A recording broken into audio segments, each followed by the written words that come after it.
We are here for Do This, Not That. And today we're going to talk about the value and the difference of you or your business being a creator versus a curator. This is something that I really became more aware of during COVID, and it has changed my business massively. And I'll explain what I mean. So during COVID, I didn't have a lot of connections on LinkedIn or anywhere else for that matter. And frankly, I got really nervous. So I have an agency, about 100 or so people in my agency. And COVID had hit, and marketing budgets were getting slashed all around the country. All the big brands were slashing marketing budgets. And frankly, I got nervous. I'm like, I got to make these big payroll every week, and budgets are getting cut. What am I going to do? And so I said, wow, I need to connect with a lot more people. I need to know a lot more people because my theory was if I knew a lot more people, then maybe I'll get more business and I'll make it through COVID. So I started to go on LinkedIn. That's my platform of choice. Maybe you post on Instagram or TikTok or wherever. And it's not just for your personal page, but for your company pages as well. And I did this on both my personal and company pages, and my team did. And I said, okay, let's start posting a lot more, and then all of a sudden I'm gonna meet a lot more people. And then I quickly began to realize that creating content ongoing, lots of it, takes a lot of energy, a lot of time, a lot of resources. And I'm not ChatGPT. I'm not Google. There's not this endless amount of ideas that any person or any company has to share. So I had a conversation with my buddy Daniel Murray from the Marketing Millennials, and I was telling him, I go, this is hard. He said, you have to think about this idea of creator versus curator. And he explained it to me, and it really resonated and it changed the game for me. And here's why. You want to be both. And I don't think enough companies and enough individuals leverage the idea of combining being a curator and how to do it the right way and a creator at the same time. So a creator is just that. You are creating content for your email newsletter, you're writing original things, original ideas, you're doing original posts on whatever social media platforms.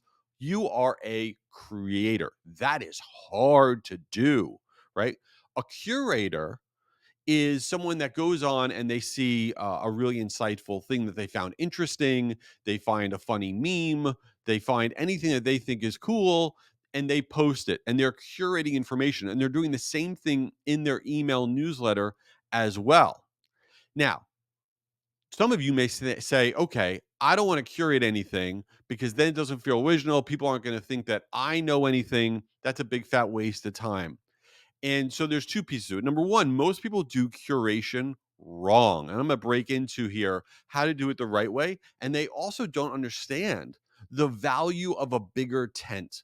It's not a numbers game. You don't just want X number of followers or connections on your company pages or X number of subscribers to your newsletter or your personal following or anything like that. It's not just a numbers game.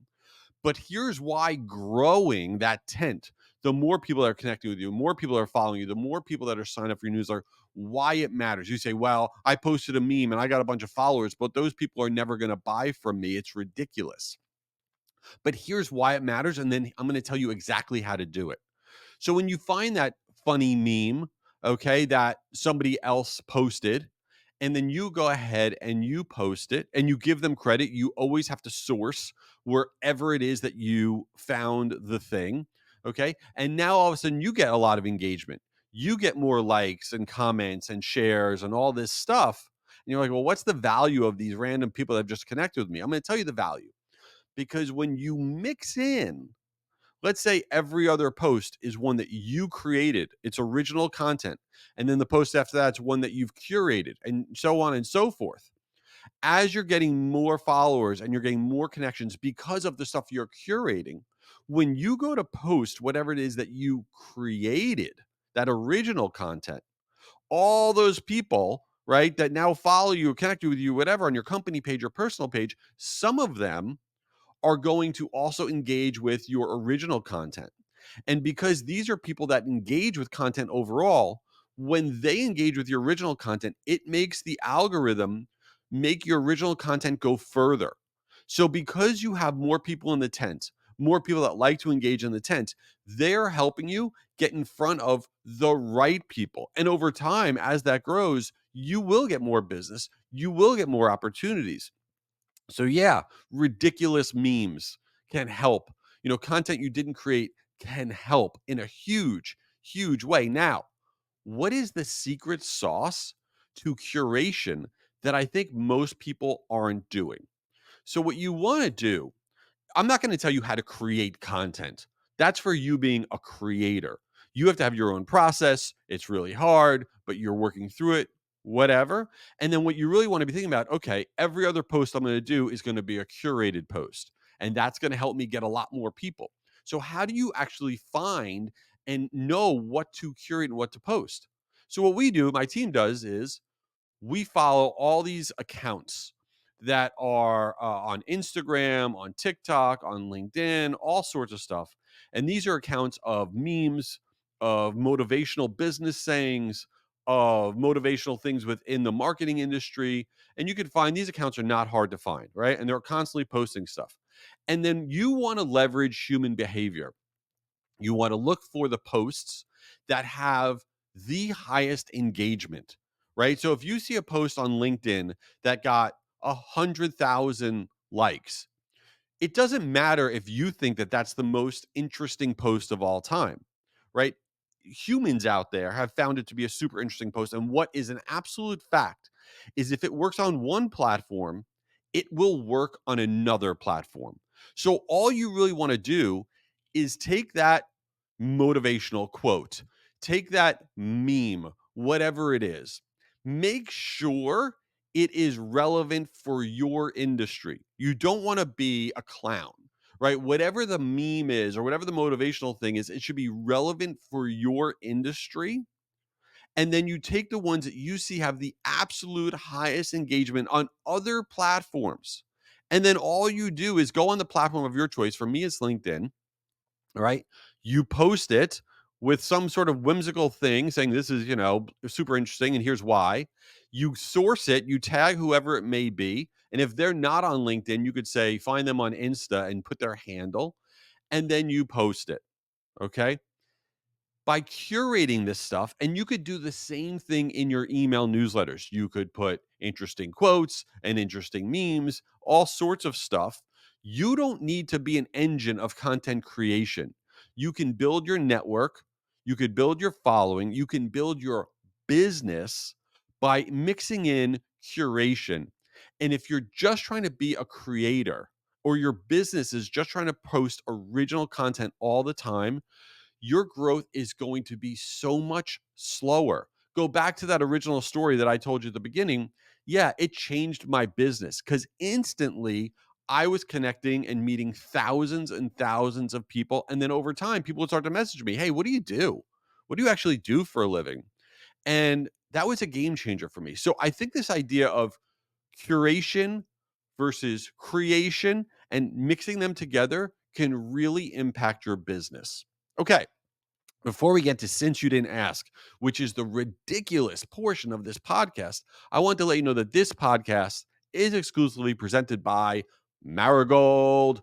Marigold is my email sending platform. I've been using it for years. It's a roll up of Sailthrough and Miama and Campaign Monitor and all these other platforms. It is awesome. If you don't really love your platform that you're using to send your emails, you got to try or consider Marigold. You could find out all the information about them at meetmarigold.com. And if you want to hook up, you want to meet the exact right person at Marigold, just DM me on LinkedIn. Say, Jay, can you connect me with the right person at Marigold? And I will get you connected to the people that I work with there. They're all fantastic people, but I want to get you connected and get you kind of that VIP treatment. So just DM me on LinkedIn and I'll get you connected to the right people at Marigold. But if you're in the market for a new email platform or a relationship marketing platform or a loyalty marketing platform, I am telling you, check out Marigold. Strongly recommend meetmarigold.com.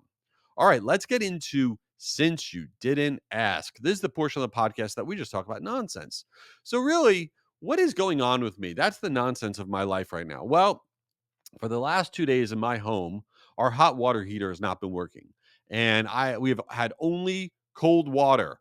So it's me, my wife, my teenage kids, and I don't know why, but for some reason this is my fault.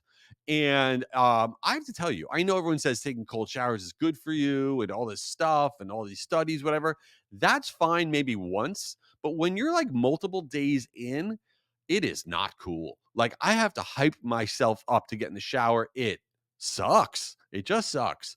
So cold showers fail. What else is going on with me? With the summer right here, I realized I don't know why, but I have like these overly ambitious summer plans. I'm going to do none of what it is I keep saying I'm going to do. I'm like, I'm going to lose 10 pounds. I'm going to read these 10 books. I'm going to do all these other amazing things. Like, why do I think I'm going to do any of that? I'm going to do none of it. And I keep saying it out loud. And I was telling my son this other day, I'm going to do all these things. He goes, no, you're not. And I go, you're right. I'm not. What am I talking about? Anyway, what else is going on? Oh, you know what's going on? This is not important, but America's Got Talent's about to start, or it is starting. I don't even know. Maybe I already started. I got to catch up on it. I like that show, except it stresses me out. I know you don't care. America's Got Talent stresses me out because it's fine when people sing and stuff, but sometimes they do these like acts. America's Got Talent where you got like Simon Cowell and whoever else is now a judge, and they get all these people to do these crazy acts, and then somebody wins a Vegas show at the end of it, and it's been on for years. But it stresses me out because sometimes they have like people doing like balancing stuff really high up, or they have like people playing with fire, or I don't like any of that. I like the ventriloquists, right? I like that. I like magic tricks. I like that. I don't like anything dangerous or any of that. So I'm gonna get involved with America's Got Talent because I think that's pretty cool. Yeah, this was really meaningless what I just talked about. But anyway, listen, if you could leave this a review, I would appreciate you. You would be awesome in my book. Also, you got to register for Guru Conference, the world's largest free email conference. We're going to run out of seats. We're going to have over 20,000 people there. Sarah Jessica Parker is going to be speaking there. It is free. My company puts it on guruconference.com. Don't miss out. Leave this thing a review. And yeah, I hope you have hot water. Later.